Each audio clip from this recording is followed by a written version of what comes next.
In an MBA interview, you should expect to get questions about your resume or CV up to this point. And you should just basically expect your interviewer to really take the time to get to know you as a person. I know when I'm interviewing candidates, I'm very interested to see how this person is going to behave in a classroom, in the groups that I'm going to place this person in. Is this going to be a contributor? What does this person view as their strengths?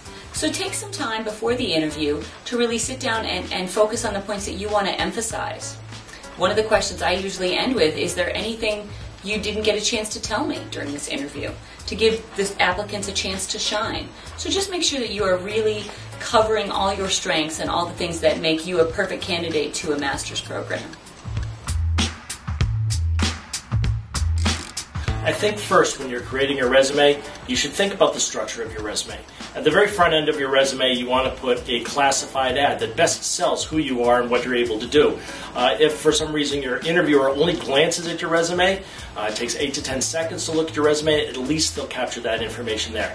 Below that, you should put information that will help to support what you have stated in your classified ad. As you're building that support information, you want to think of not the tasks that you worked on, but actually the accomplishments that you made. If you have accomplished it somewhere else, then you can accomplish it for that interviewer as well. Always remember to quantify as much information as possible. And I'd say probably the most important point of all is to proofread, proofread, and proofread. A simple typo or a punctuation mistake will stand out and determine the interviewer's decision. Do your research before you come to an MBA event. It's one of those great opportunities for you to really shine and make an impression on the recruiter with whom you're interacting. As I tell all our candidates, every interaction with us counts. So when you come to the table with intelligent questions about our school, our programs, our faculty, even our extracurricular activities, it helps me see that you are serious about Worcester Polytechnic Institute and what we have to offer. Do not go to a table and ask the representative what they're known for. It just shows that you really don't care very much about their organization and could impact you negatively. I think that as soon as you decide that you might be interested in pursuing a graduate MBA degree, you should at that point begin preparing for your GMAT.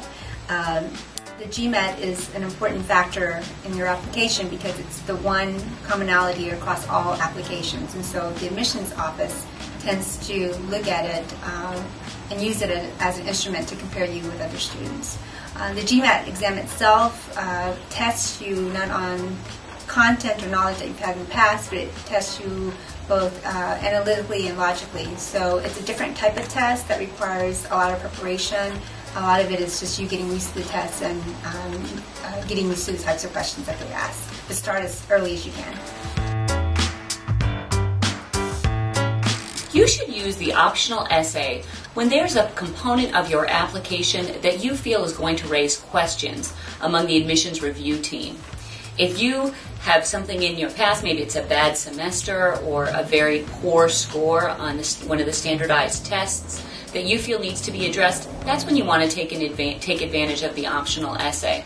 As I tell candidates all the time, if you think it's going to raise red flags and cause myself or one of my team members to pick up the phone and call you and ask you about this, help us out. Make sure that you go ahead and write about that concern right while we're reviewing the application. It speeds up our process, and it just kind of shows that you're aware of how any flaws that might be in your application.